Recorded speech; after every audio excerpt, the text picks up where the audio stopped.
father's father had two brothers and a sister. His older sister, Hazel, had married a man named Jim Yunker, and he was involved in the bottling business early on, as early as 1906 in Indianapolis, and he sold flavors. He would have had grape, cream soda, blood orange, ginger ale. In 1915, he got the franchise for Coca-Cola in Indianapolis. So then we fast forward 20 years later to 1935, Jim Yunker approached my grandfather and his two brothers and said the franchises in Kokomo, Logansport, and Peru are available for sale, and you guys want this. Trust me, you want to get in the Coca-Cola business.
The oldest car racing track in America is a little 1 mile oval just outside of Milwaukee, Wisconsin. It may not have the prestige of Indianapolis or host major series any longer, but the Milwaukee Mile has been around since 1903, the very dawn of automobile racing.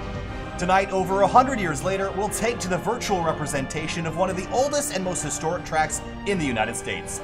The Coca-Cola of Kokomo Indy Elite Series begins a 150-lap feature event in just a few moments. Welcome to Sim TV. My name is Kyle Heyer, joined by Finney and DeCuna tonight.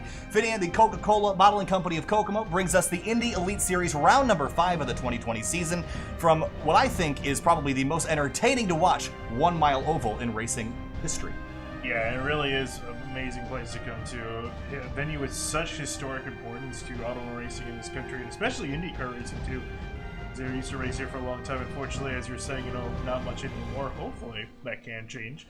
But we're definitely here for tonight for the Indy Elite Series for what is their 5th round of the season. Yeah, so 5 rounds in, and if we take a look at what happened last time, it's been a couple weeks since we've been here in the Indy Elite Series. This qualifying is underway right now. There's Ray Kingsbury in the number 25. Last round out, it was Brendan Lichtenberg that took home the checkered flag at Twin Ring Motegi, Joe Branch and Krista Merritt on podium.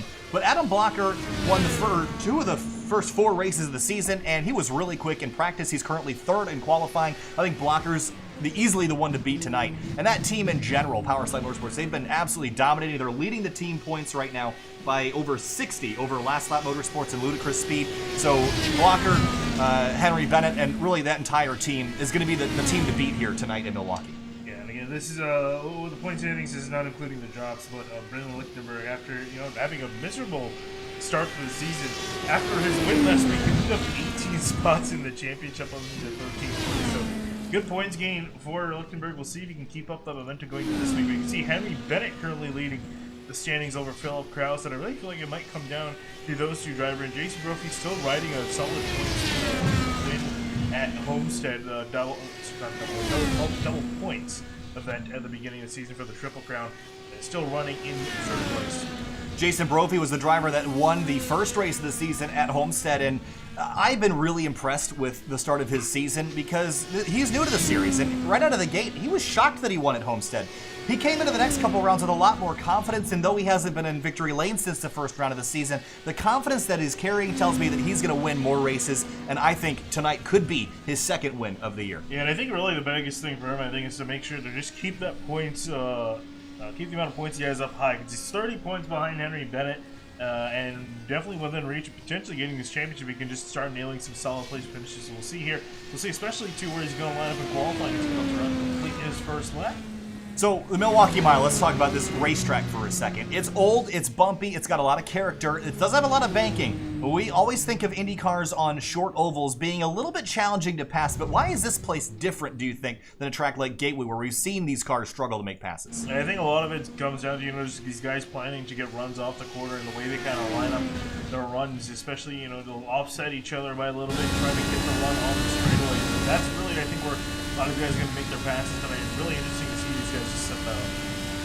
182 miles an hour for Chad Simpson on the front straightaway, then down to about 142 to 43, then throttling back up. You're down a couple gears in the corners as well.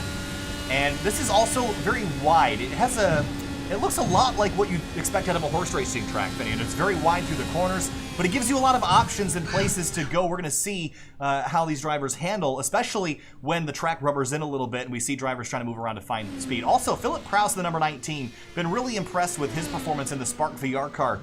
New to this team this season and has been performing right out of the gate. And we talked about the point standing situation. He's sitting second, I think, as he goes to the top of the board. Pole for the number 19. He's a good pick for the championship if Adam Blocker continues to have bad luck like he did in race 1 of the season. Yeah, and also it doesn't help too that Blocker didn't show up for the race last week. Also took a big points hit. Again, these guys do have 2 drop races by the end of the season, so when that gets all kind of calculated out, we'll kind of really get a true look at who's going to be your champion. But still, it's just really right now, this point of the season, just a matter of getting as many points as possible. So we talked about the standings, we talked about the qualifying for today. How about we take a look at the track conditions, because this old surface is so affected by weather. 96 degrees on the track surface, Finney, that's a little bit toasty, and obviously we know cooler tracks are more grippy, so track temp almost 100 degrees. I think once you get the tires hot in a long run, it could get a little bit slick out there tonight. Yeah, I think that's what these guys are going to be worrying about, because you don't, especially too with this track being so flat, if you go a little bit wide into the corner, you don't really have the banking to kind of catch you and prevent you from going to the wall. If you're going to go wide, you're going to go wide, and you have to really make sure you're able to catch the car before you end up in the outside wall, which I feel like we might see a few guys struggle with tonight. So the other thing to consider is we talked about the Milwaukee Mile. Well, we also visited a 1 mile racetrack in round number 2. That was New Hampshire Motor Speedway. They share a lot of similarities. They're exactly a mile. Both of those racetracks are exactly a mile. They're very similar in their banking. The only difference really in the corners is that New Hampshire's banking is slightly progressive. It's a little bit more banked up top than it is at the bottom of the racetrack. The Milwaukee Mile is flat. Well, it's not completely flat, but it's the same banking degree from the apron up to the wall. So that changes how these cars handle. You're going to want to be against the yellow line the entire time. But also that means that drivers like Adam Blocker, who won at New Hampshire a couple rounds ago, I think is certainly the favorite coming into the night. But Kraus, again, with a really impressive run of the Spark VR 19. He goes to the top of the board. Qualifying is complete. And we'll head down to the racetrack to get him gridded up and ready to go racing. This is also a very short race tonight here, Finney. 150 laps, 150 miles. Yeah, that was funny. We were talking about it before we went live for this race, is that the fact that next week at Michigan, we're doing the exact same amount of laps at a significantly larger track. So Not only this will be a little bit longer in length, but still I think not going to lack the action. But yeah, 150 laps for tonight. So pretty much a sprint race for these guys from the drop of the green flag. In fact, if we go green all the way to the end, it'll only be 52 minutes. Yeah, pretty short event tonight. Now, there are 2 end-of-line penalties for the start of this race after Twin Ring Motegi. Those drivers are Logan Simmons and Simon Bryant. I do see Simon Bryant here. I have not seen Logan Simmons here this evening. So Bryant will have to head to the tail of the field. So with that said, let's roll through our starting grid for tonight. We're almost 30 cars strong. On the front row this evening, it's going to be Philip Kraus in the number 19 and Andrew Kinsella in the number 14, sharing that front row. Yeah, moving on back behind them in the second row, we got Andrew Wood in the 32, will be lining up next to Adam Blocker, a driver we think that has a really good shot at winning tonight. Row number 3 tonight, it'll be Henry Bennett in the 007 on the inside lane. Chad Simpson in the number 42 Spark VR car on the outside lane. Simpson trying to look to get a little bit better results more closely to his teammates, I think, in this round. Yeah, moving back to row 4, we got Chris Kao in the 57 car lining up on the inside next to him. Tony Schowen in the 31 completing row number 4. Row 5, Andreas Eich in the 76 and Liam Quinn in the 24. He'll roll off in the 5th row this evening. Second row, number 6, we got Jason Brophy in the 88, lining up to the inside lane, and then Brandon Lichtberg, again, last week's winner, lining up on the outside to see if he can go 2 for 2. We're going to let the rest of those scroll on the bottom of the screen because there's a couple more things I want to touch on. We talked about passing briefly. Aggression. This is a short race. It's going to be a little bit challenging to pass because you're going to be hunting for that yellow line. If you're starting at the tail of the field, how much are you willing to push in the opening laps? Or is this a race where you want to wait until the first pit stop to really figure out when and how to move forward? I think you might want to do a little bit of both strategy. I think definitely you're going to, when the tires are nice and cool and have a lot of grip in them, I definitely think you want to try to wheel up as many spots as possible.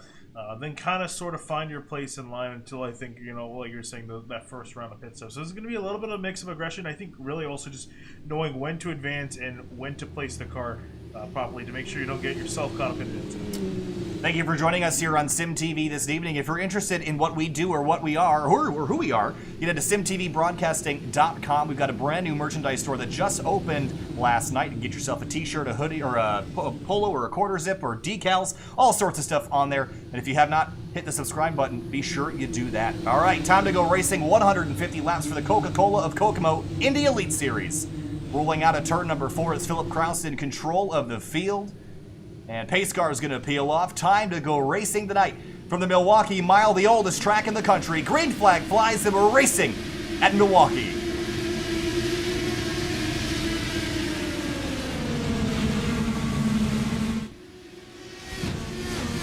Oh, spin from Liam Quinn in the midfield as well as another car. Dakota DiCienzo goes around as well as I think John Poole. Yeah, John Poole in the 27. He went around. We actually saw him pull off to the side at the initial start, but Dakota DiCienzo in the 43 also around, so as quickly as we go green, we go back under yellow. And our first caution of the night out on lap number 1. Let's see how this started. Was on the outside of Andreas Eich. That's Schowen. Oh, he's going to get run into by somebody. And he spins around, and I think Poole and DiCienzo, Poole just kind of looped it, didn't on the brakes. I think DiCienzo might have had some contact to turn him around. No, he just got loose on the curb. These were all 3 separate incidents. Yeah, and I think for Liam Quinn, I think he was in behind Schowen, and Schowen ended up slowing down in front of him. Oh, is the 10? Is that Lichtenberg? Yeah. Was. So last week's winner, turning around Liam Quinn in the 24 on lap number 1 here tonight. Yeah, that's the difficult part in turn 1. Everyone's so close together, just trying to figure out, who's going where. And can't really see past the car ahead of you. Unfortunately, it ends up hitting each other. But for all the cars involved, it looks like if anything, just some minor wing damage will come back in, get a new one on, and pretty much be good as new. So they're going to head down to pit lane and maybe get some damage repair. The rear wing of that 24 is a little bit bent up. And you're going to see he'll probably come in and repair that rear wing, and that's going to certainly take some time to do. Dakota DiCienzo, I think he has gotten away without any damage. He'll go up and grab some tires. Yeah, might as well just get fresh tires already in the back of the pack. Fortunately, it's going to be a pretty long way up. He's going to be, again, these guys are going to restart single file, so it'll be a long night for these 3 drivers that went to the back immediately, pretty much after lap 2.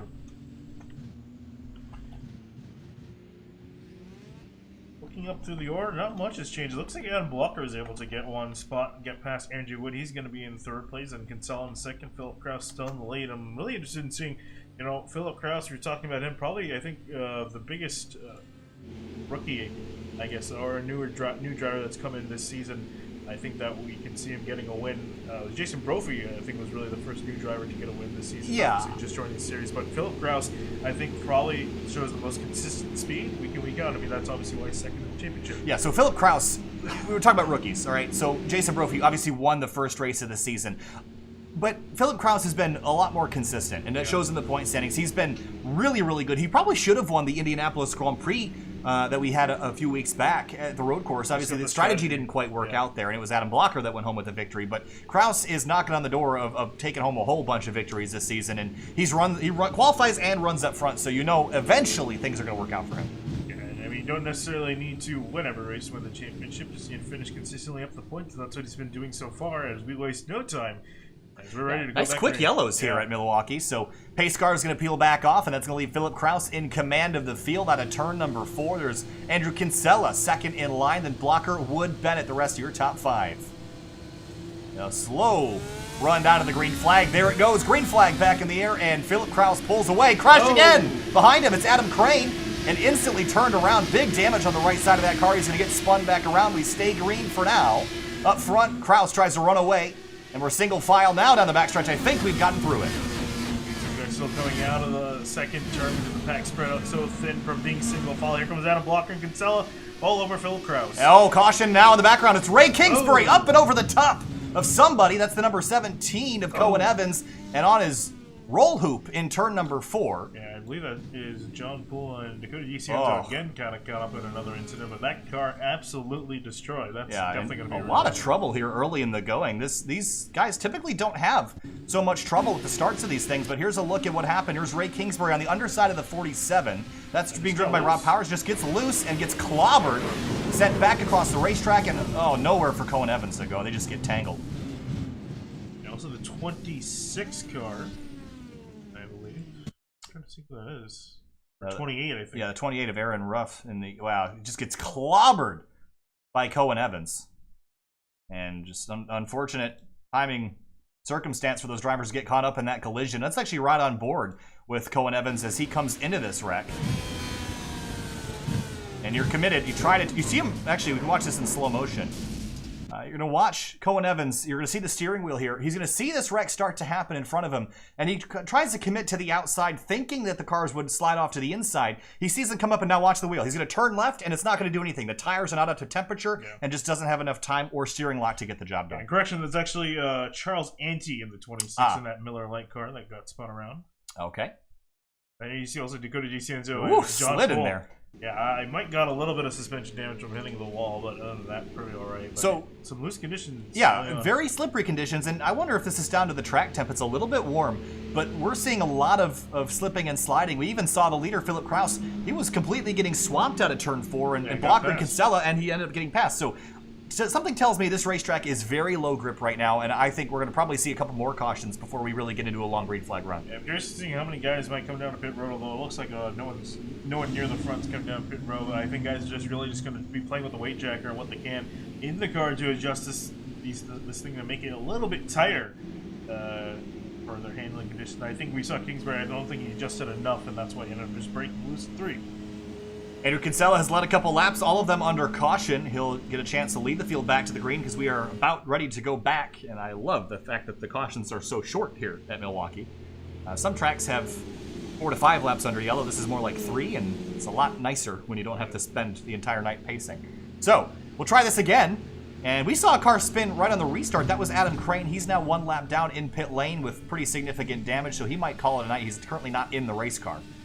So Crane might call it a night. The side puddle dented up, and at that point, you're really going to be struggling with handling. And a place where you definitely need a lot of it. Pace car is going to peel off yet again, and that leaves Kinsella in control of the field this time. And we'll try this a third time. Third time's a charm here. And green flag waving, and there they go now. Kinsella fires off. A little bit of stack ups towards the middle of the field. That is Mark Archer right ahead of this group. And Simon Bryant started at the tail of the field. How about this night for him so far? 29th to 16th in 9 laps. Still got a chance to move up even more spots. I mean, Quakemerger, Flynn Lazier, and also his teammate John Downing. Himself up here, though. Lazier not giving up that spot yet. Meanwhile, up at the front, it's Philip Kraus fighting off Adam Walker, and Kinsella is starting to drive away. Yeah, Kinsella really quick. Lap last time by a 22.4 to the rest of the drivers running a 22.5. Flynn Lazier and Simon Bryant battling for 16th place. How about Chris Cahoe and Chad Simpson sliding on the curb on the inside lane? Can he hang on to it? No, he spins out of turn 4. He's going to keep it going straight, no caution. He's going to have some wing damage that might come to the pits here. Rob Powers on the outside. That's Bradley Walters on the inside lane in the 56. And Sadie Sim Autosport just looking for some solid races. They had a horrible end of the season last year. And they just need to have some solid runs. And they started off this season really well. And so far, they're moving forward. David Adams and Bradley Walters, 12th and 13th right now. Yeah, 12th, 13th, and also 16th for the drivers. Kraus under attack from Andrew Wood. I don't like how the 19's driving right now, Finney. Remember, this is an open setup series where you can make adjustments. I think the 19 is starting off maybe perhaps a little bit looser, a little bit tight, because he's going the wrong direction. Yeah, definitely struggling in the handling as in comparison to Kinsella and Blocker, and those guys' teammates are using more or less, I imagine, the same setup. Maybe some minor tweaks to driver preference, but more or less the same, and I think their car's handling a lot better than the 19 of Kraus. Riley Thompson walked into the night tied for 10th in the standings. He was a winner in the Fuel IndyCar Series a couple times last year. His number 58 TDR Dallara IndyCar is working his way inside the top 10 right in front of them. Ike and Jason Brophy, the round 1 winner, duking it out for 7th. Brophy looking to the inside, Ike trying to defend from the top lane. And again, we're going to see, I think, the outside be a pretty good line once you get some rubber down there. But I think the inside's still the place to pass. But you have to be worried about getting too loose right now, especially that curve. This racetrack is so old. A lot of racetracks now, Finian, are built with CAD software. Their corners are perfect. Not here. The curve is not perfect at all. So if you're riding that yellow line, you're going to be bouncing over the inside curbs and having all sorts of a hard time. So you got to keep yourself a couple feet away from it just to avoid those irregularities. And especially considering these cars require pretty much all the mechanical grip they can get. If you get on these curves, you're going to lose a lot of it, and I think that's exactly what you saw with Chad Simpson. So you want to be pretty much riding that white line. Don't go over and don't get on the yellow curve, or you're going to find yourself with a bad day. Oh, 3 wide. This is for 14th place, and that's Bryant, Powers, and Walters. And John Downing at the tail of this. So 3 Sadie Sim Autosport cars battling. Powers in front of them. It's, I believe, Flynn Lazier fighting with David Adams. So there's a lot of Sadie Sim Autosport cars, 12th to 15th right now. And I'm sure those guys would like to be a little bit further up the order. We'll see if they can kind of adjust their cars as the night goes on. Still very young as we're on lap 17th of 150. Up front, Kinsella's got a 7/10 of a second lead, and he gained another 2/10 on Blocker last time by, so no changes up front. Best battle on the racetrack right now is the one you're watching. Powers and Walters for 13th. So Walters is going to barely get clear the 47. No, not quite. But him though in one. Take the spot, so... A little too tight for Powers at the exit of turn 2. He'll have to tuck back in line. And Brian Downing are waiting for an opportunity to get by. And Clark Archer, I mentioned him briefly. Well, he's a part-time driver, and this is, I believe, is only his second start of the season in the 29. So looking to have a solid night tonight. Started in 27th. He's up to 18th. Solid climb up before the 29. We'll see how much more he can do. I saw some white smoke here. I think someone got a little bit loose. Sliding around potentially. Brian Walters trading position. Actually, that is Powers going down another spot. So he's slowly starting to drift back and a little bit wide of the turn 4. And now it's a Sadie Sim Autosports sandwich with the 47 and Powers up the middle.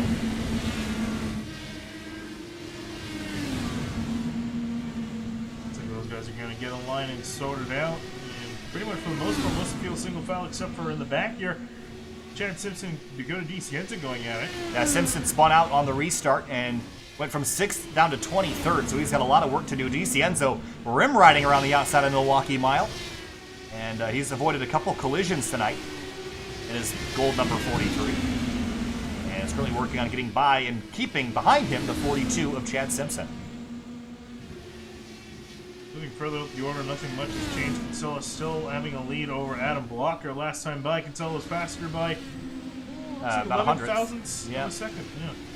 So very close margin between them. A little bit, actually, looking back, Kraus actually a little bit faster than the top two last time by. Yeah, maybe Kraus, again, depending on what tire pressures you have, if you start with too low of a tire pressure, it's going to take you a few laps for those tire pressures to come up and for your car to be as good as you were expecting it to be. Kraus dropped back at the beginning of the race. He got pole. That tells me that maybe he qualified on a setup with higher tire pressure, and now it's finally working up after he started on low pressures. He's working up to that tire pressure, and we're seeing him come back forward. But this time through a 22-1 under attack from Wood down the inside of the turn one. Wood has been stalking for most of this run. He's just been kind of sitting in behind the 19, probably made it for fast as well. Basically able to follow up really close to the 19 end. So trying to make it fast in the tempo, wasn't able to get by. Right on the rear wing of the 19, now side by side down the front straightaway into turn one. Wood dives down to the yellow line and will take the spot away from Kraus. So Kraus will lose another spot after starting first this evening. Kraus is going to do a little bit of an over-under. Not sure he's going to have enough of a run to do anything by 3. Nope, he's going to have to stay in line. It's going to be Andrew Wood that'll hold on to third for now. So let's talk about setup here a little bit. Let's talk about front wicker. We've seen this kind of be a discussion in seasons past, but you know, there's a lot of aero options that you have on the front wings of these race cars. As we take a look, not the right camera for that. But Walters, again, the short aero noses are different than the speedway noses, so it's a little bit. I know you did cameras, but I used a different pack for the thumbnails. So yeah, I know you look very confused. But and again, the noses on the short track cars are a little bit different than the speedway cars, so maybe the setup aren't quite as obvious, but you can see these big flaps right on the top of the wing, and the more of those you have, the more downforce you're likely to make. And I think tonight you want a lot of that. It really kind of just depends. I think depends on where you have your car set up to run. You can either set the car up better to run in traffic. And then if you're kind of fighting the midfield, it's good for you. But some of the guys in the front, I'm sure they're going to try to set their car to run in clean air. They can put a bigger gap with the guys behind them. Last week, Brennan Lichtenberg was, or actually a couple weeks ago, at Twin Ring Motegi, it was Lichtenberg that won the race. Wasn't dominant by any stretch of the imagination, but he ended up getting the job done. Oh, Lazier loose on the inside, gets some curving. He's going to drop back behind Lichtenberg. That was a close call. Here's a look. Exactly what happened. Big slide. The exit of turn 4 for Lazier. Gave up one spot, but no more.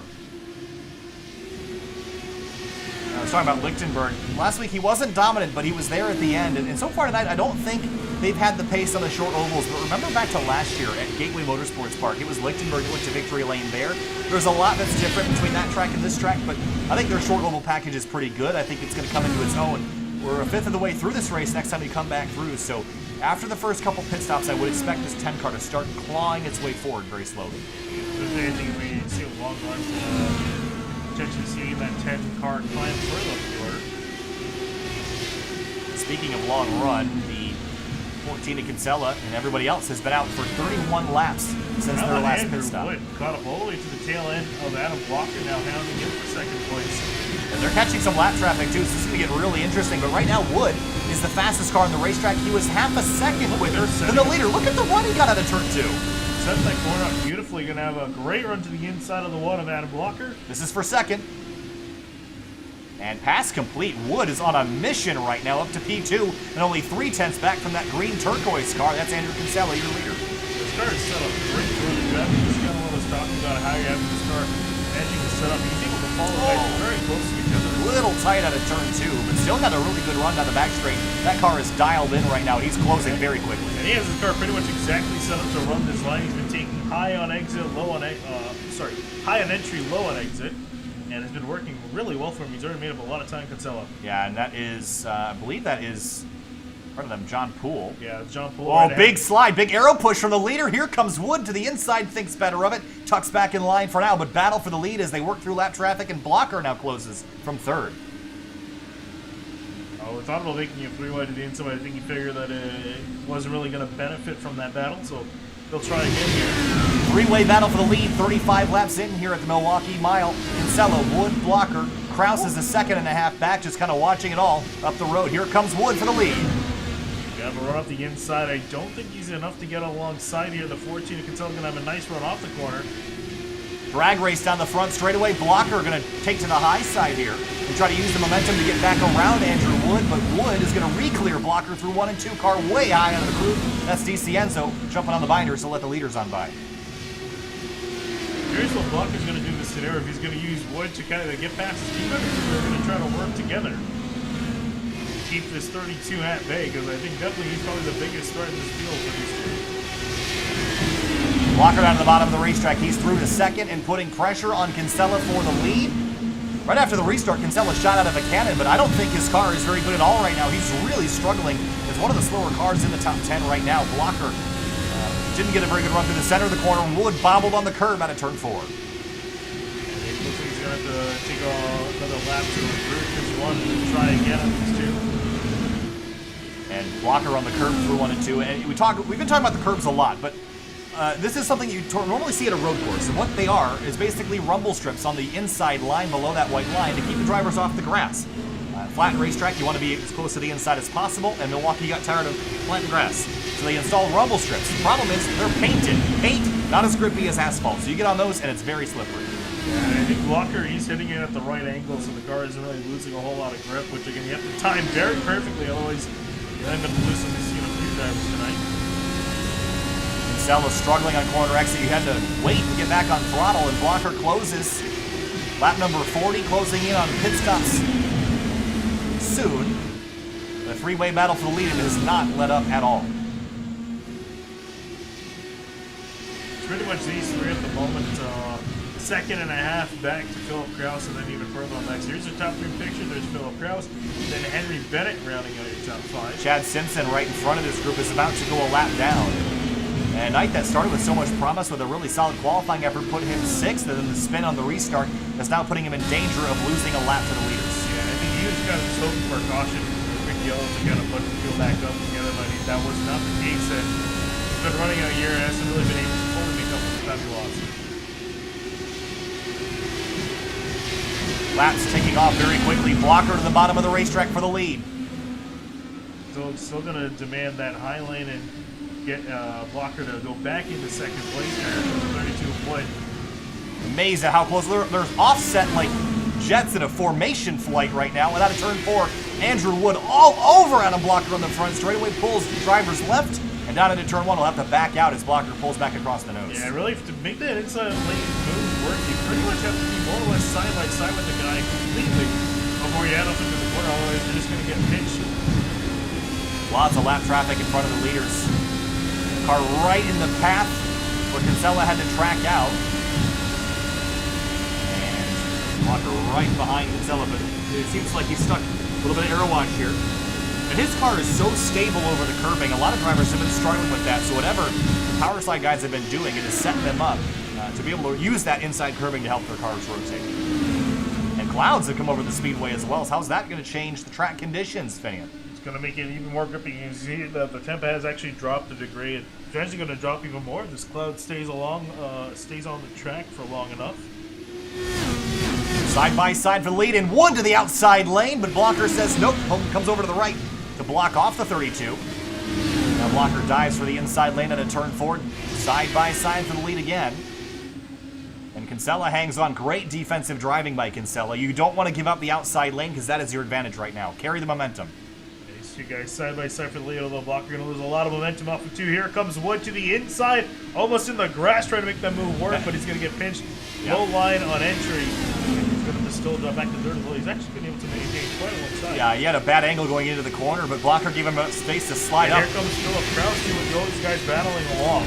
He's closed that gap down for a second and a half, down to 7/10. And right in the midst of lap traffic is Andrew Kinsella. That's the 42 of Simpson, has just gone a lap down. Right in front of them is the 26 of Charles Ante. And three-way epic battle for the lead here at the Milwaukee Mile as we close in on the 1/3 mark of this race. Ante goes way out of the groove to let the drivers on by. Blocker and Wood continue to fight for second. 3/10 behind Kinsella. And Wood goes to the outside lane. I like this, but I don't think it's quite as good in 3 and 4 as it is in 1 and 2. I think the bottom is the place to be on the far end of the racetrack. I'd actually say the opposite. I think it's been working for him better out of turn 4, running that lane.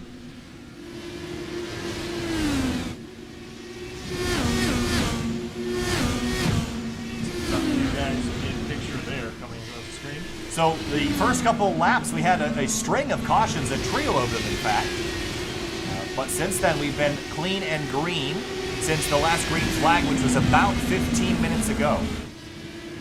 And next time by will be the 1/3 mark of this race. Chris Cahill is going to hit pit lane, and he has just come down to make his first stop of the night as our leader is on the 50th lap of this green flag run. Here's what you guys are going to do. Remember, pretty much the entire top 17 have yet to make a pit stop so far in this race. And they seem a little bit of fuel, but I can definitely see them coming in over the next 10 minutes.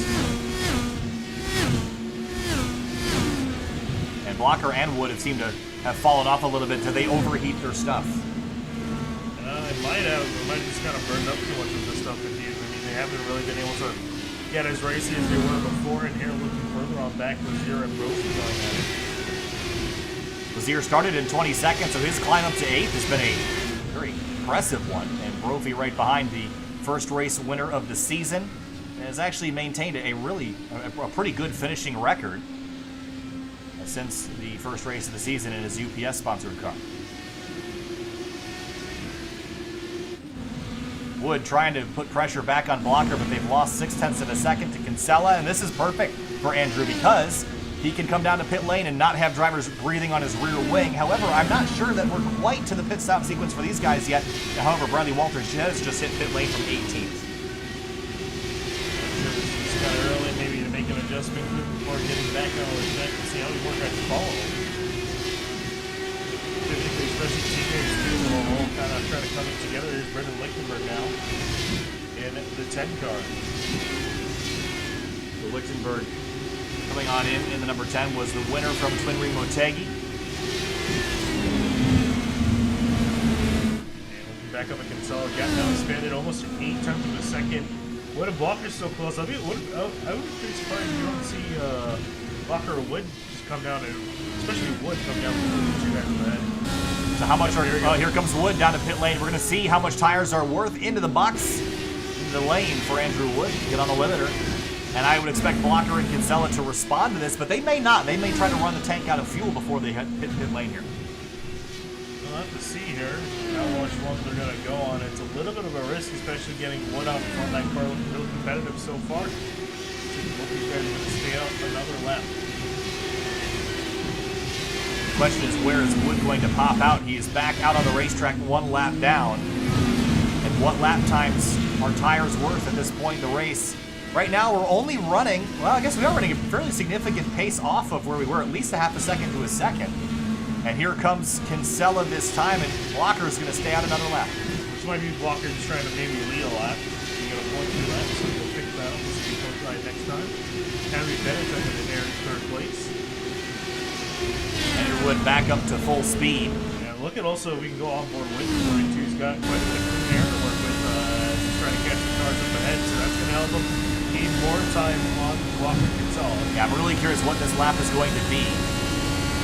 Across the line his first time. A 21.269, and that was his fastest lap of the race for Andrew Wood. And one of the quickest laps in the event so far tonight. Kinsella. And Kinsella right in front. And great pit stop for the number 14. Caution! Trying to see where it is. Yeah, there's a lot of cars in pit lane right now, so I'm not exactly sure how this was triggered. Oh, I think it might have been rally something. Damage, yeah. It was rally something. Oh. So caution out for the 4th time tonight. Let's take a look. This is exiting pit lane, and let's talk about cold tires and getting on throttle too soon on a very slippery pit exit. He's just going to loop it around here, leaving pit lane. And spun back out on the racetrack, and caution flew. And right in the middle of a pit stop sequence, and for a lot of drivers, Fanny, this is not what they needed to see. Yeah, I think Tom Kraus is going to do a happy song and dance. It looks like actually Blocker came in right as that started. Yeah, my mistake. It was only the 3rd caution of the night, not the 4th. So Kraus, Bennett, Lazier, Downing, Blocker, the only 5 drivers on the lead lap right now. Certainly that's going to change. We're going to have a lot of wave around cars, but this is going to get really interesting to see how this plays out for those that already made their pit stop. Blocker, only one of the guys on the left to make a pit stop. He got a little lucky. He's able to come in without having to completely go to the back, so he should actually inherit the lead here. So Kraus is going to lead the field onto pit lane. Bennett and others will follow. Flynn Lazier in the Spark VR number 4. He'll break off to pit lane, as will John Downing in the 20. Oh, I just realized something with this. With Blocker not going to having to come down, everyone else is going to be stuck a lap down, I think. I think they're, or are they ahead of them? We're going to see how it plays out. I don't want to say anything wrong. Okay, they're ahead of them. I thought they were lined up behind them. Gotcha. Looks like everyone is going to be able to do the lap back. Lucky timing. This is certainly going to shake up the order a little bit, though. We'll see how it plays out. Good break for 19. Should come out as the leader. We're close to it. We're right behind Data Blocker. Maybe not. How does this work? Oh, no, he will be third. Bennett comes out of pit road in second place. And Bennett was chasing teammate Blocker all season, last season, at the road courses, at the ovals. Is it Bennett's time to shine this season? I mean, we go to ovals for a couple more races. We actually had to, we were in Milwaukee tonight, then we go to Michigan, Iowa, and Kentucky. And then it's a string of 3 road course races. And I'm thinking that Henry Bennett might have an opportunity in there to sneak away a couple victories. Yeah, I'll definitely see. I think I've been a lot more competitive than he had in last season. Usually the last season was more Blocker and Kinsella toward the front. Bennett was getting some solid finishes, but he's looking to be a little bit quicker than Blocker in some cases this season. Maybe he's lining up second place, so we'll see. He's currently up the points lead over the 1 car. So we're past the 1/3 mark of this race and on our way towards the halfway point. I don't know if I can't remember if I just said halfway. I think I just said 1/3, and we're working our way towards halfway. That's what I meant to say. And my brain forgot what I had just said 2 seconds ago. So we are about 12 laps from the halfway point here for the Coca-Cola of Kokomo Indy Elite Series at the Milwaukee Mile. You're watching SimTV. We'll take this time to remind you that if you have not yet hit the subscribe button here on SimTV to make sure you're catching all the sim racing action, make sure you do that. There's also a blue join button right next to it. And you can support us at 3 different levels, and there are some pretty awesome perks to especially the highest level, which is SimTV supporter. After 2 months, a free SimTV snapback hat, which you can also purchase at our website at simtvbroadcasting.com/store. Be updated on progress. Drivers after that caution that came out just a couple laps ago. Yeah, a lot of wave rounds having to be given. Drivers now trying to circle back out to show the fact that you can see them all in turns 3 and 4. And track conditions have cooled off about 5 degrees from the start of this race because of the cloud cover that we've experienced. So that might allow you to be just a little bit more aggressive on this restart, or is that too risky to try? Sometimes mine to try to be a little bit aggressive again with the cooler temp. You don't know when the sun's going to come back out. Definitely think they're going to try to take advantage of what they can here as the field is trying to line back up here, get ready for the restart. Lap number 65 will be 11 laps till halfway. Blocker, Bennett, Kraus, Lazier, Downing, your top 5. Mustang pace car makes the hard left onto pit lane. Immediately back in the air is the green flag, and we're racing again in the Milwaukee Mile. And wow, Kraus hard right, almost got into the fence down at turn 1. Bennett going to take the defensive line down to turn 1 to keep Kraus happening. As you look in the midfield here, a lot of fast guys trying to use what they can to move up as many spots as possible. Flynn Lazier has John Downing all over him at the exit of turn 4. Downing pulls hard left. Kinsella's locked in behind these drivers, trying to find a way around. He's going to go to the high side. Down in turn number 1. Whoa. Swings around the outside. It's Downing. Big understeer through turn 1, all the way up to the outside wall, but he's going to keep it off and continue his fight. Yeah, almost collected Lazier and Kinsella in that. Speaking of which, both these guys still going at up in the front with Lazier and Kinsella. Kinsella on the outside going to be able to get past. Wow, it's power move by Andrew Kinsella to make that work. And he's on through. We're 3 wide behind these drivers. We're Tony Showen in a 31. That's not really been his night. I would have expected it to be higher up the order, but struggling right now in his 31. Up towards the front, though, for a second. Bennett and Kraus. And Kraus trying to work around the outside, side by side for these guys. Going to get a nice run off of turn 4. Eventually have a leg up on the 007. Get back fantastic. Now Kraus will be up in the second place, but look at the lead Blocker's got. In fact, the entire top three have a solid lead over the rest of the field. He just ran a 21.182, which is the fastest lap of the night of anybody in this field by a very good margin.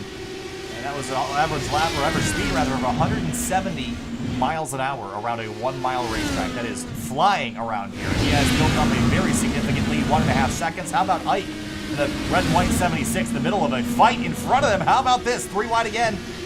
Wood up the middle. That's a problem. I think it was here. He's blinking, I think, is what's causing that smoke. Well, he dropped 3 seconds back from Kinsella. They were nose to tail a little bit earlier, so I think he had a problem or something. And now here comes Andrew Wood trying to make the pass. Wood completes the pass for 5th. Lazier tries to build a run. He's going to cross over. Big block by the 32 down the back straight, side by side towards turn 3, fighting over racetrack real estate. Yeah, almost contact between both these guys, and they're both playing very aggressive as they approach halfway. Behind him, Chad Simpson in the middle of all this. He's still a lap down, fighting that orange and blue car for the first driver on, or first driver 1 lap down. So he's got a race within a race here. He's got a good fight in front of him. 88 of Jason Brophy is also trying to grab some spots away. 3 wide again towards the midfield here. They've sorted it back out. David Adams in the 00 and Brendan Lichtenberg have traded positions. The 00 up to 12th, Lichtenberg back to 13th. Bryant's ripping that low line and getting some curve as well in turns 1 and 2, trying to make up the time.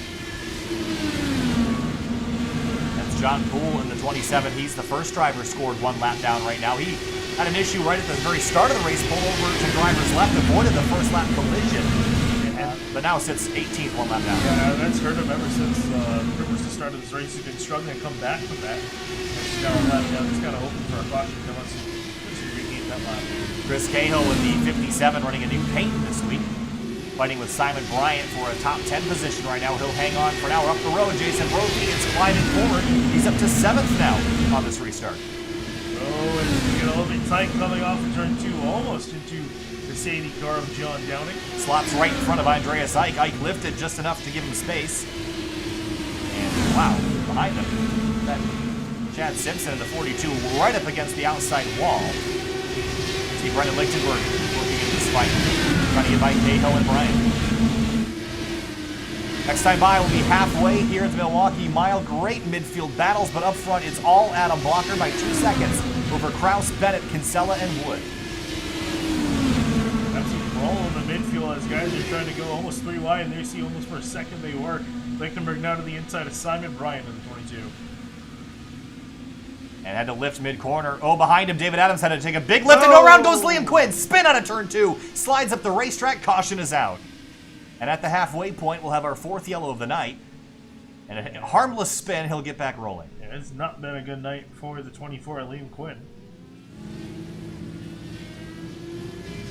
It's been a struggle. Lucky also there, almost got put a left down. Here's a look. Was riding in behind the 00 in the 42. He's just going to turn hard left here to miss the 00, and he gets back on the throttle and just jumps on it a bit too hard and spins around. A lot of power on these cars. And a lot of times it's pretty hard to manage. We're right on board here as well. Here, what's going on inside the cockpit.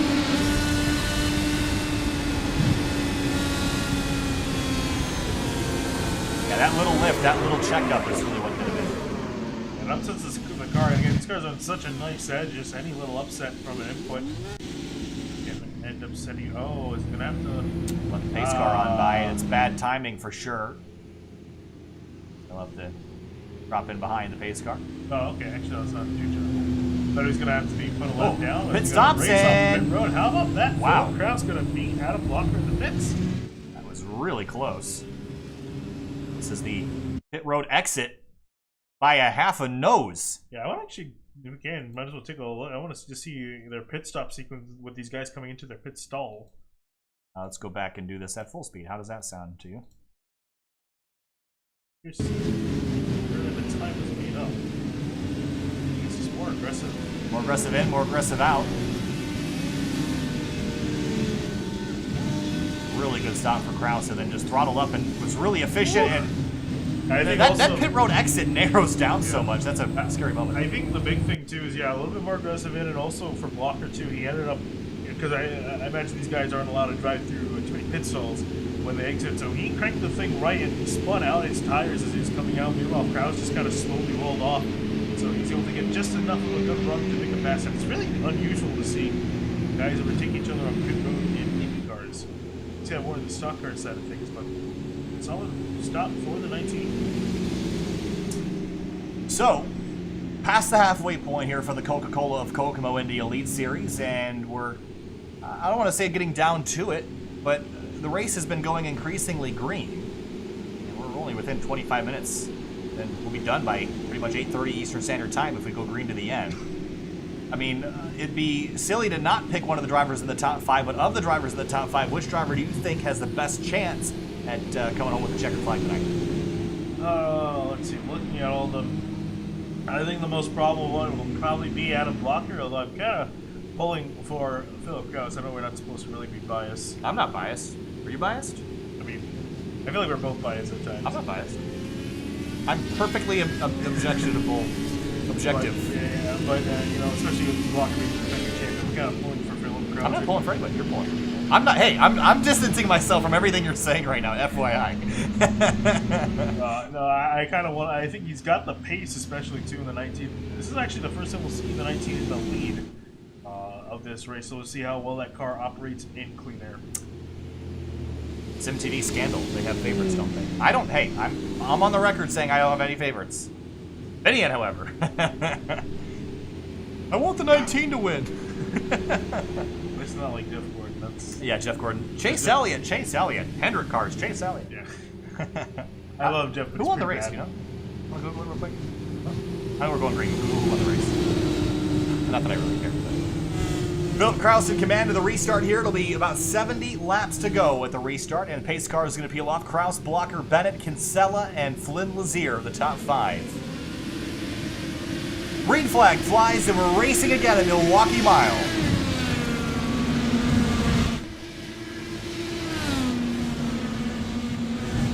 Oh, Wood way high out of turn 2. Trouble for the 32. Get a penalty or something? Well, I don't know, but it looks like he might have gotten way up out of the groove and almost. I think he actually got. Did he get turned or did he just get tight or what? Here's a look. Watch this. This car's just going to snap to the right here. Oh, big slide. Woo-hoo. And great job keeping it off the wall, but dropped all the way down to 12th place and a lot of work to do for Andrew Wood now. Well, the thing is, there's any car that can do it.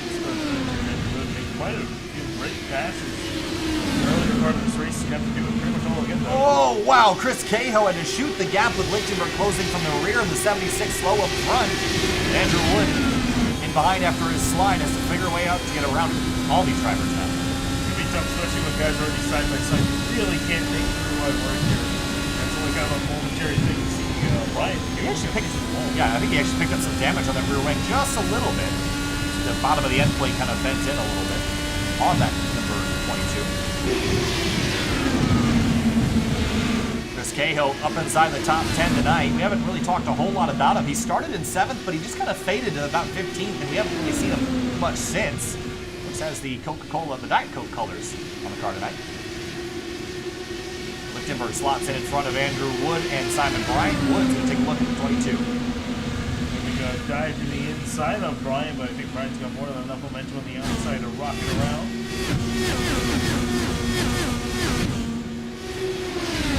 Down to the bottom of the racetrack for turn 3, hugging the white line while the tires are still fresh. Lucky Wood just ripped the inside line to the inside of Brendan Lichtenberg. He's going to get the spot. He's got so much more rotation built into that car than anybody else I've seen, but it's not uncontrolled rotation. A lot of people will set these cars up to be loose just so that they turn, but Wood's car turns and isn't loose. We did see him slip up on the restart, though I don't think it was a similar situation. Back up to the front, though. Kraus built up a little bit of a gap over Adam Blocker. Blocker started going back in game 3/10 last time by. Remember that Philip Kraus has not yet won a race this year, but walking into the night was second in the point standings, 15 behind Henry Bennett. So I think Kraus is due for one for sure. Blocker has won 2 races so far. Crashed out of the first race and was absent for race 4 2 weeks ago. Really, Adam Blocker is 2 for 3 when he started this season. Wood back to the inside of Cahill. This is for 9th. Cahill able to get that nice run off the corner, and you see Wood slide just in front of Lichtenberg. Lichtenberg having to get off the throttle. Yeah, he cut him a big break there. Whoa! Brian turns him in turn 4. Trouble, crash, and caution at lap number 89. And Bryant just chucked the car in there, and for Lichtenberg, was just along for the ride. I'm sure there's a disagreement going on right now. Yeah, I'm sure if the driver models were actually modeled, they'll be throwing their hands and shaking their fists at one another. Doing the one hand, one finger salute right now, I would imagine. But yeah, I think they're trying to get each other out of the way.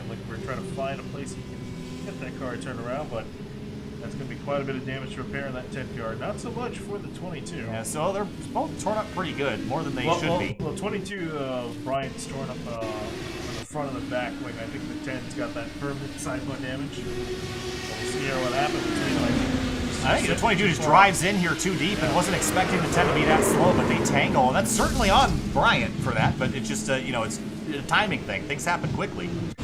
But I would expect Bryant to.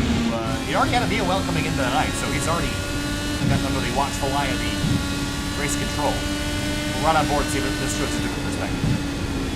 Just a slight mistime, you know? Yeah, I think he was expecting the 10 to gas up with the momentum to shift more away. He's just trying to keep. It wasn't intentional, but it certainly is still his fault. But that's they kind of tangled up and got caught together, and that was enough to take them both out. So from the highest of highs last week to a torn-up race car this week, Brendan Lichtenberg will have to come down and fix that race car. Well, split decision for pit lane, though. We got Adam Blocker has stayed out and brought Bennett, Kinsella, and a few others with him. Now, that being said, a couple other drivers, notably the 19 of Philip Kraus, did come to pit lane. What do you think of that call? I'm curious to see where it's going to go. It's coming in with fuel. I would think maybe coming down for tires. What do you think? I mean, we haven't been out for that long, but we've seen in the past that tires at times can be worth something, but on a short oval, what do you think? I definitely think they're worth something, but I would still think you want the track more than anything else, so... How long is it? These guys have only been up for about 10 laps on these tires, so... I mean, in the past, we've seen 10 laps be worth a lot, but it highly depends on the track that you're on. And I think tonight, it's going to matter. That track position's a big deal. And normally we don't bring up real life results. Well, we don't spoil anything. Huh? Don't spoil anything. People got angry at us last time. Yeah, I'm gonna mute the mic. Tell me what happened.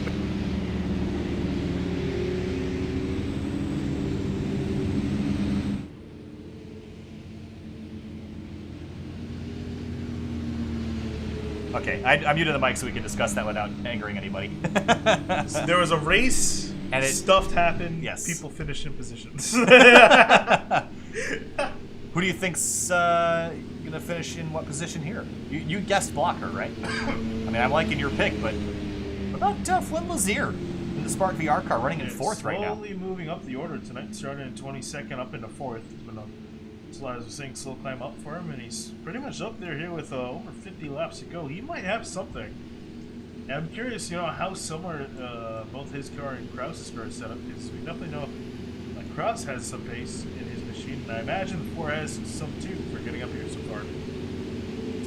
So Lazier has been as high as 3rd tonight. He's currently scored 4th for the restart. We'll have just over 55 laps to go, and how long is that? Just shy of 20 minutes if we go green from here to the end. Will we go green from here to the end, or do you think we're going to have a couple more stoppages before we get there?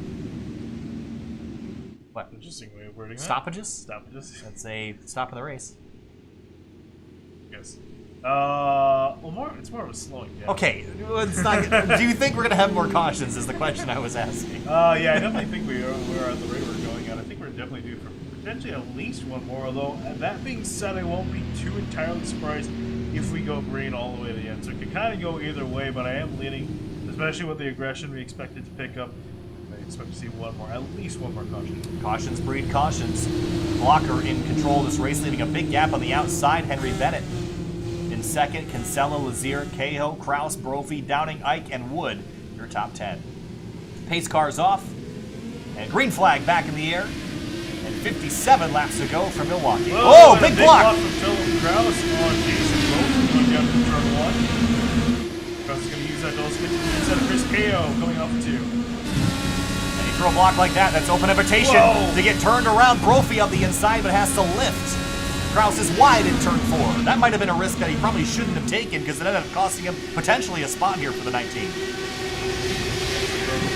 Spot on him as he gets clear going down to turn 1. Right behind them, Andreas Ike and John Downing going at it for a spot. Here comes Andrew Wood. Might take them 3 wide. No, he's going to sit in behind and wait for these two to sort it out. Brophy slides up the inside of the 19. That was a big dive in turn 3 and pass complete. Move the 88 to 6th. Kraus tried again to get past him, but wasn't able to get it done. Now, Brophy stalking Chris KO up in 5th place. Yeah, that 88 is on a mission right now to get himself inside the top 5. He's got a little places to go, a little ways to go rather, but certainly making it stick. Big dive last time by in turn 3. Rob Powers, the 47, working over Tony Schowen. Liam Quinn right behind him. Quinn was spun out earlier in the race, but he's recovered. Brophy again going from 5th place side by side. This car has come alive in the later part of this race. It's so close after the restart. Here comes Kraus. And these two can't be super thrilled with each other with how aggressive they've been racing. Yeah, I'm sure this is definitely not over between them. Brophy going to get clear of Chris KO. Kraus is going to try to do the same. He's going to be alongside Chris KO now.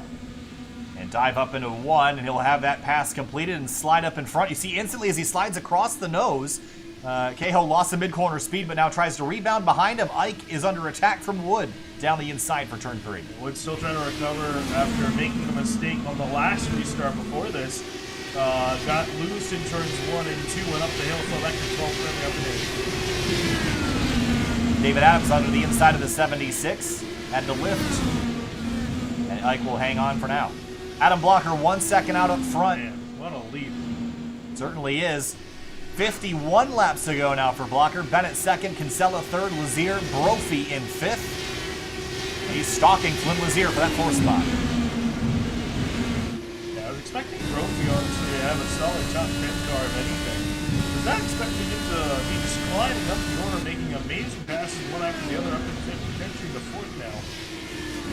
Wood working his way by Cahill for 7th. Pass complete. Cahill almost got in the fence out of turn 4, using every inch of the racetrack. And we're going to chicken for a good battle between Wood and Kraus. Brophy, these drivers going to want to give up their spot. 50 laps to go. Blocker, Bennett continue to lead, a 1.3 second gap to them.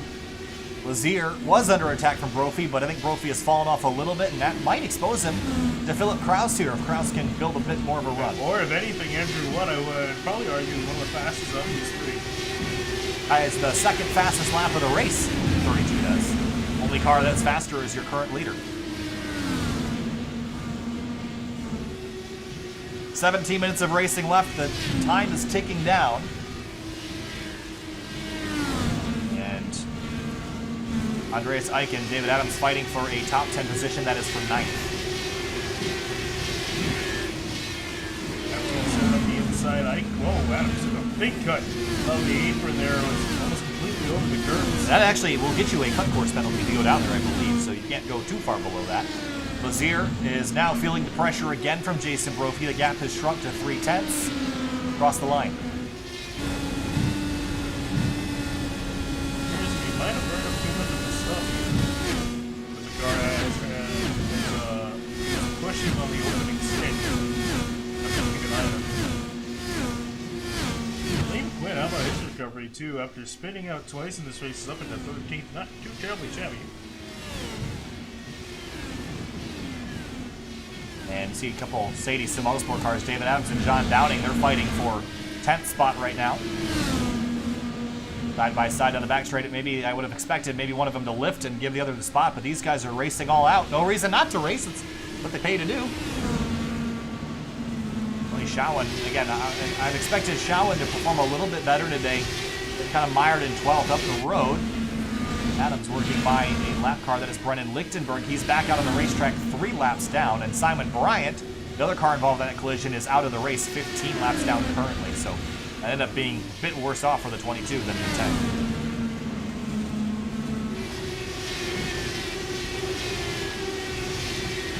So far, yeah, nothing's really changed. He's stalking Lazier. Andrew Wood in behind. Actually, Adam Wood's gotten past Bill Kraus. 6th place. Now closing in, or trying to close in on Jason Brophy. He's that brown and white car just up the lane is trying to catch Flynn Lazier. So things have definitely calmed down now, so I can see this going green to the end. Now, how about our situation fuel-wise for the leader? I would think that he would have, if he needed fuel, he would have come in. But he's been out for... he's definitely going to have to come in. Yeah. I'm not sure about the drivers that did pit on the last caution. Kinda iffy. I don't know. 18 laps for everybody else. 18 and 40 years. You're looking at just shy of 60. I feel like they might be able to do that. But there's no way you're pushing 80 or 90 laps, which is what Blocker was going to have to be able to do. I think they figured that even with the guys that came in, I think he reckons that they still have to come in and make a pit stop before this race is over. So he decided just to stay out in the track position. So the strategy is what hurt the 19 at the Indianapolis Grand Prix circuit a few weeks ago. But it seems like today it might help him a little bit. He's got an upper leg on at least the one car, but he has a couple drivers in front of him that are on the same strategy, so it puts Kraus behind drivers like Brophy and Wood. Oh, that was a big cut down in turn 1. He might have to lift. He's way off of line there. Look again from up above. That was a really big cut. Thankfully, it seems like he's got away with it without having to serve any sort of penalty. Might be trying the same thing again, not quite to the same extreme. I think he just missed his turning point. He turned a little bit too early and just committed to it rather than trying to save it and spin out. I'll talk about Andrew Wood. He is on a mission right now, close up to 5th place. Brophy putting the pressure on. Yeah, definitely looks like he's got the long run pace on. I think it might be lacking here. You see, he's kind of dropped in behind before he's dropped out of that battle. He was trying to stop earlier on, but here comes Wood. Great run off the corner as usual. Going to be taking inside of Brophy now. Yeah, Brophy won't even fight this. He'll just let Wood on by, and he has to move the 32 up to 5th. So let's take a quick gander at our strategies here. So Andrew Wood has been out on this fuel tank for 23 laps. Lazier has been out for 36, as has Kinsella, as has Bennett, as has Blocker. So that puts Andrew Wood in, I think, the best position of anybody on the racetrack right now. He's got the track position, and he's got another 15 laps of fuel that the other drivers in front of him do not have. And remember, this is open setup because these guys actually can mess around with the fuel mapping if they do need to save fuel. Yeah, how much can you save with the fuel maps? I mean, it can't be enormous amounts, but I know when you're under caution, you can change it and save a pretty significant amount. Yeah, I think that's really where it's going to help you. Maybe not so much on the track. I imagine maybe, coming down to the end, last few laps or something, if they can indeed make it. They're kind of running a little bit close, and really only the drivers, I think, will know if they can make it or not.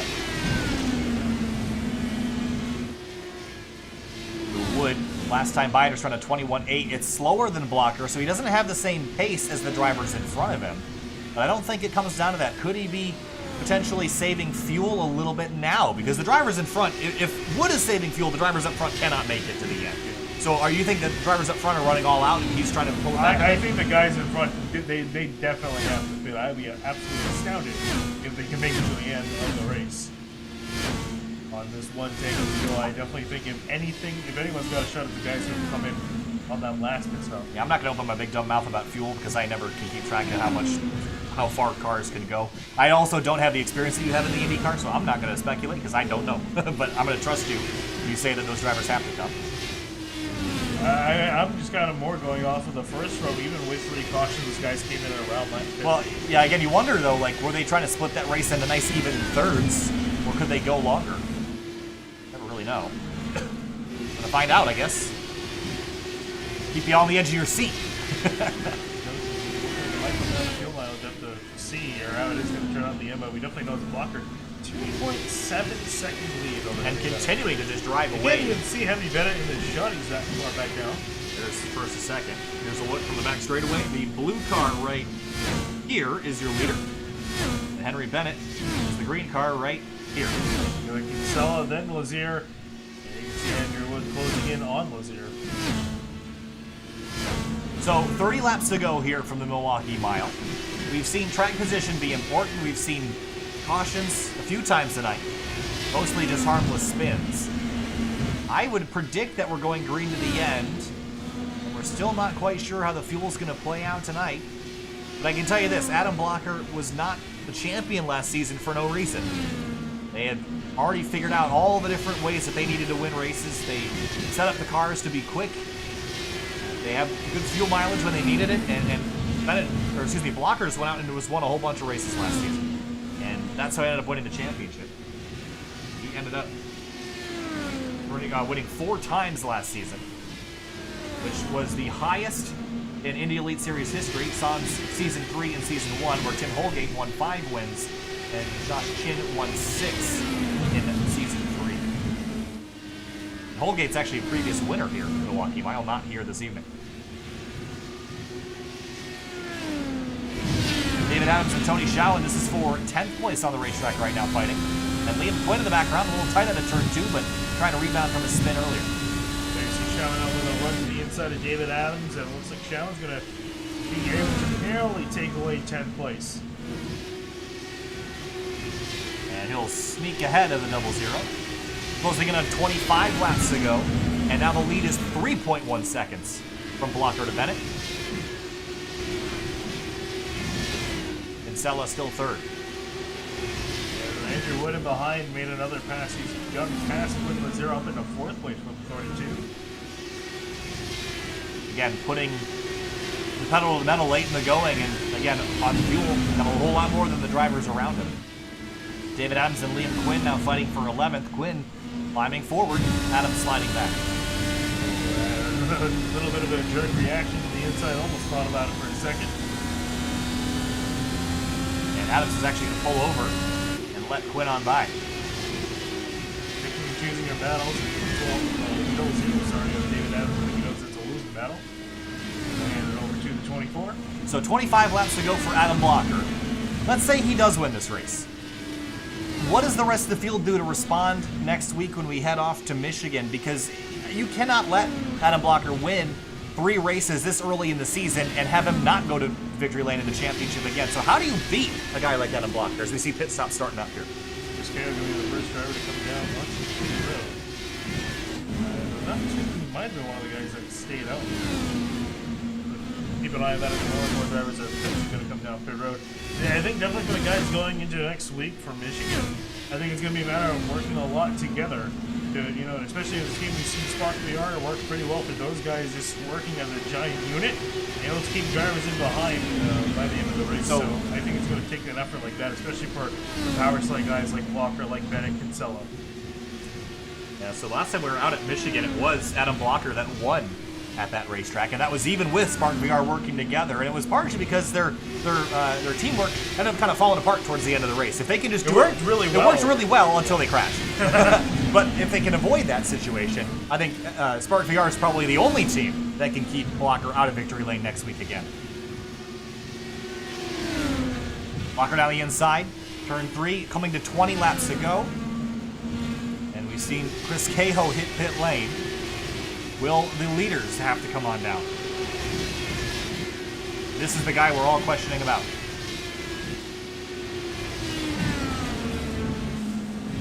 Wood in the 32, currently running in 4th place. Actually making up time and all the leaders up ahead. Now he started to gain, and it's probably because the tires are a little newer than the 4 in front of him, so he's just chipping away. Dakota DiCienzo, he hits pit lane. And Blocker, the front 3 have been out on their fuel for 54 laps. I'm expecting them to come anytime here. We're looking at it's really between the difference between them is more about 10 laps at least under green. And depending on when these guys come in, it's going to be kind of close. Dakota DiCienzo. Kinsella in. Yeah, this tells me that the leaders are definitely due. Now, the other question is, can Andrew Wood make it, or do they all have to pit? I mean, it's going to be mighty tight. I mean, again, they got 10 laps extra on what these guys could have done. I imagine they are more or less able to go a little bit further. I think they're just kind of short pitting because they try to keep their tires until the end of the race. So definitely something we're going to have to keep an eye on. It also looks like Henry Bennett's come down as well to make his final stop of the race. Blocker's still out there as well as Flynn Lazio, the only 2 left on that old strategy of tires. Wood now thrown up in a second. So Andrew Wood again has another 13 or 14 laps worth of fuel, and that means if Blocker has to come now, Wood would be just shy of making it to the end. But he's way down. Yeah, he's short shifting, trying to save fuel. Fuel mapping down. He's down in You sixth hear how gear. sluggish the car is getting on the gas. This is going to be a fuel mileage race. Blocker's into pit lane. Wood takes over the lead. 15 laps to go. And if that was Blocker's maximum run, so Flynn Lazier's been out for 58 laps, okay? Yeah. So he's going to have to come down as well. Yeah, so Flynn Lazier's got to come. The difference between Lazier and Wood's pit stops was 13 laps. We're going to have 14 to go this time. And that means that Andrew Wood has to save at least 1 to 2 laps of fuel. And actually, there you can see right in the background, right behind these guys, Kinsella and Henry Bennett now, they're trying to unlap themselves. And actually, they're up ahead. The blue car that just is going into turn 4 is Adam Blocker. So he's got a lap to save over these guys up ahead. Wood is backed it way down, about a second off of the times that everyone else is doing. And if he has to back it down more, that means that these guys might actually be able to go all the way around the track and get back to him. So he can't slow down too much. We still have a little ways to go. I think he's just slowing down enough, and in fact, he actually might try to tag along a little bit of draft from Henry Bennett to pull him along. 12 laps to go this time by.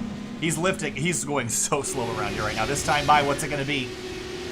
Faster drivers are in the mid-21s. It was a 22.7 for Andrew Wood. He's backed it way down. You'd have to imagine he could save enough fuel fitting, but he might not be that close. You have to see, there's Andrew Wood, and Jason Brophy also. He's actually been closing in on the 32 a little bit faster, so I'm curious on how much these guys have saved during the run. And probably back the fuel mapping down, has it locked and loaded in 6th gear. Now he's down to 5th, back to 6th. Lower RPM, less work for the engine. Brophy's catching him. Jason Brophy's on the same strategy. I don't think that he can afford to go up and pass Andrew Wood. Again, it depends on how much they saved on the run. We definitely saw Wood pushing it for the majority of the early part of the run. Even Brophy too, but Brophy I think started backing down more towards the middle part, while Wood's really slowed it down towards the end. So I think Brophy might have saved a little bit more, and that's why he's going to be able to close up on Wood. This might not just be a fuel mileage race. It'll also be a race in and of itself, but going really slow. 9 laps to go this time by for Andrew Wood. That's 9 miles he has to get. That is about 2 gallons worth of fuel. And currently looking at the gaps, he's got a 14-second gap to Adam Blocker. Yeah, that means that Adam Blocker's catching him at about a second a lap. So if he doesn't pick up the pace, Blocker's going to get close. I don't know if he'll get back, but he's going to get close. I was just actually, at the gap he's going at, he's actually timing this up perfectly. At a second a lap, Blocker's not going to make it. You have to run the slowest that you possibly can without running yourself out of time or out of fuel. Brophy's backed it way down too, but was still 0.2 quicker than Wood last time by. Coming back to 7 to go. He's way backed it down, 150 on the back straightaway. Brophy is still pushing the issue. 7 miles to go. A big gain for Brophy that time through. Oh, he's really going to get a lot of That was time. a 24-1. To get into his draft now. I don't know if Brophy saved all this. I mean, Andrew Wood has backed it way, way, way down for a pretty long time, unless Brophy was saving a little bit every single lap since the green flag. Here comes Flynn Lazier to unlap himself. And the next car back is Philip Kraus, who's on the same strategy, so it's going to be between Wood and Brophy, and maybe Save Kraus, I don't know.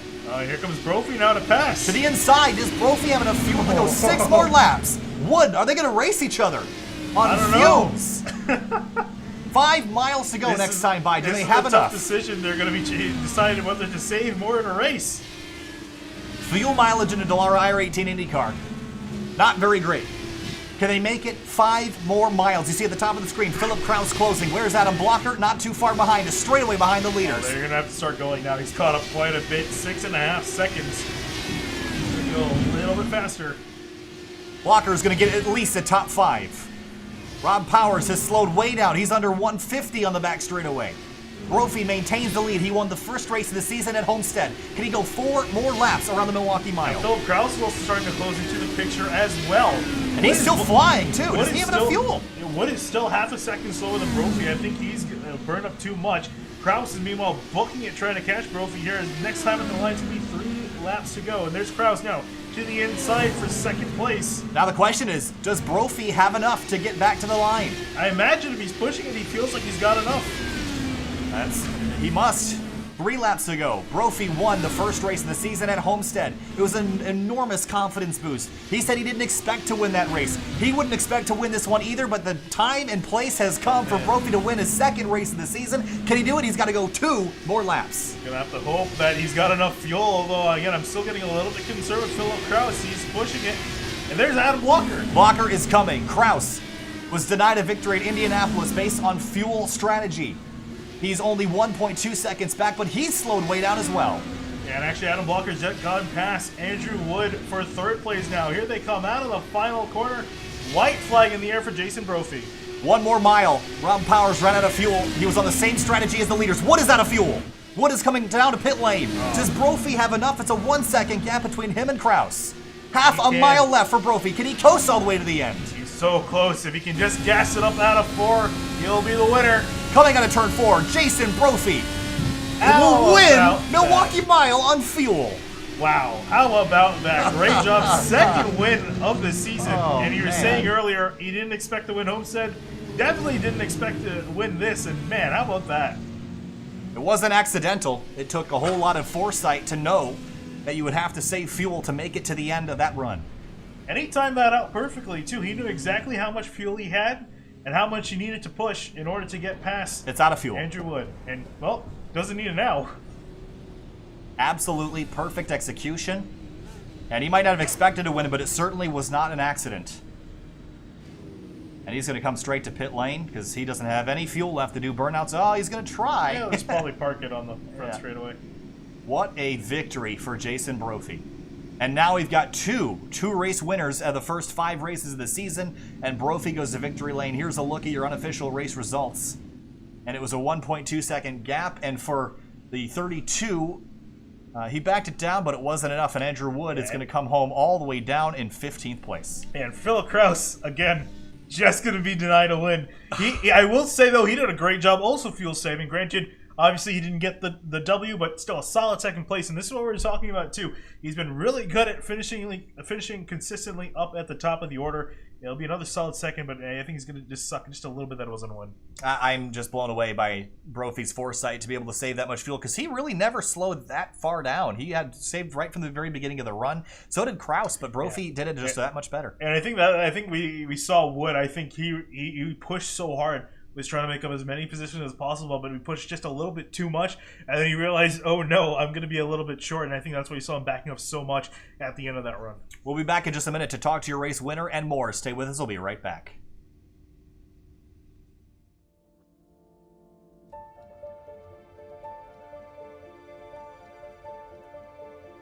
My father's father had 2 brothers and a sister. His older sister, Hazel, had married a man named Jim Yunker, and he was involved in the bottling business early on, as early as 1906 in Indianapolis, and he sold flavors. He would have had grape, cream soda, blood orange, ginger ale. In 1915, he got the franchise for Coca-Cola in Indianapolis. So then we fast forward 20 years later to 1935, Jim Yunker approached my grandfather and his 2 brothers and said the franchises in Kokomo, Logansport, and Peru are available for sale, and you guys want this. Trust me, you want to get in the Coca-Cola business.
Welcome back live to Sim TV, and we're here now with our second place finisher, Philip Kraus, the Spark VR number 19. Philip, tonight, just shy of your first victory this season. They keep slipping out from underneath you, but how close was this one, and is it starting to sting, or are you okay with finishing second every week?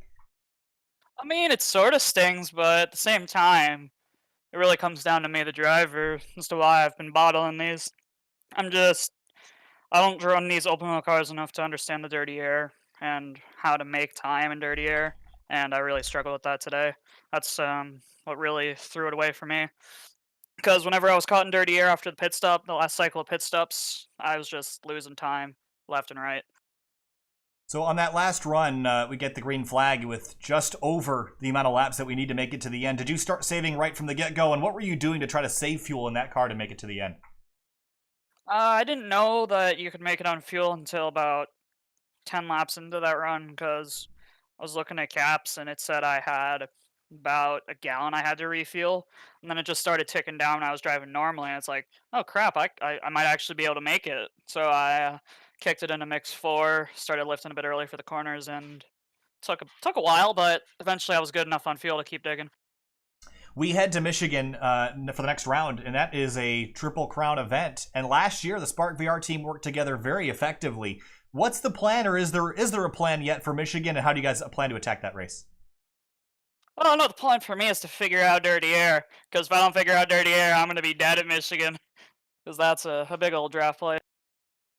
Philip, nice work tonight. Second place, another solid top 5, and you should gain a couple points on points leader Henry Bennett. So good luck out there next week. We'll talk to you later. Yep, thank you. Absolutely. Thanks to Spark VR for everything to do. All right, move on now to Adam Blocker, who finished third tonight. Adam, 2 wins this season and a crash and an absence, and so close to another win tonight. But fuel strategy didn't quite work out. Just walk us through the decisions that were made those last 50 or 60 laps, and what was going through your head there on that last run. Well, it should have been another win tonight.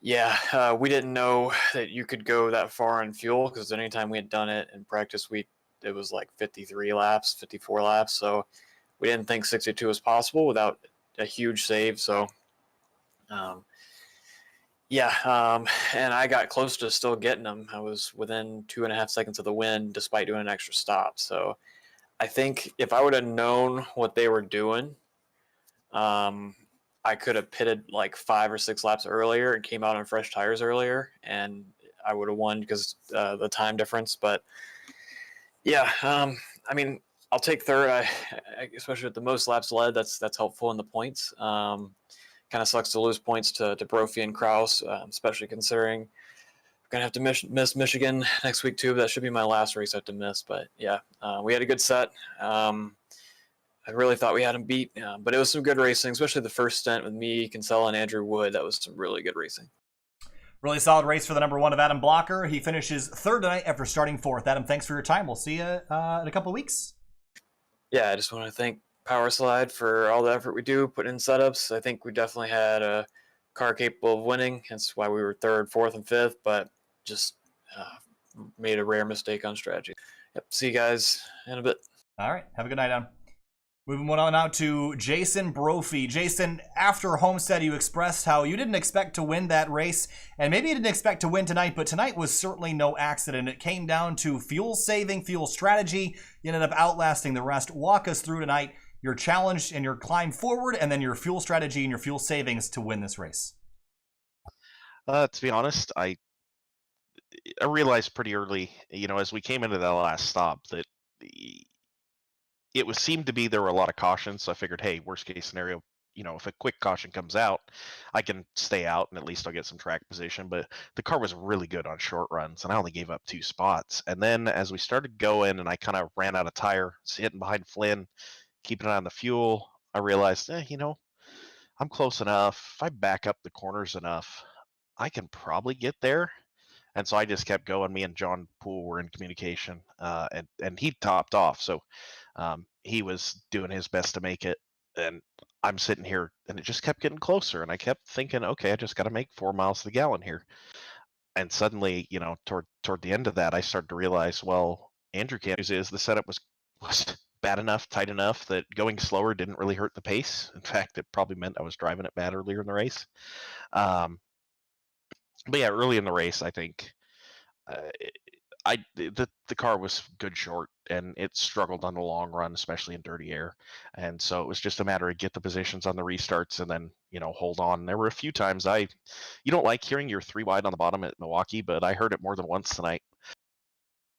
Jason, you were third coming into the standings, 30 points back from the leader. This is your second win of the season. Is it too early to say that you're a championship contender, and do you consider yourself one as we head to Michigan next week? I'm real weak on the road courses, and I know I have to miss Iowa, one of what I would think would be my better tracks. So I don't know that I'm a championship contender, but I think it should be able to stay up near the front. It's I struggle with the road courses, and really I'm new to the making setups thing. I know that our setup wasn't the best tonight. I know we were just good enough to make moves at the start of the run, then just kind of block on the dirty air, really rely on the dirty air as much as you could. So I take it one race at a time. That's all I can really do. Go to Michigan, big week next week, being double points, and so got to do well there. And maybe if I do well there, I can start to think about it. But the road courses are going to be the problem. There's some road courses there. We have 2 of them I've never driven, which I'll have to work on. Barber and Long Beach. And Long Beach, those walls are so close. So, Jason Brophy, second win of the season, Homestead and now Milwaukee. Jason, congratulations. A really solid run again for you tonight. Some solid fuel saving. We'll see you next week at Michigan. Good luck out there. Yeah, thank you very much. See you next week. Absolutely.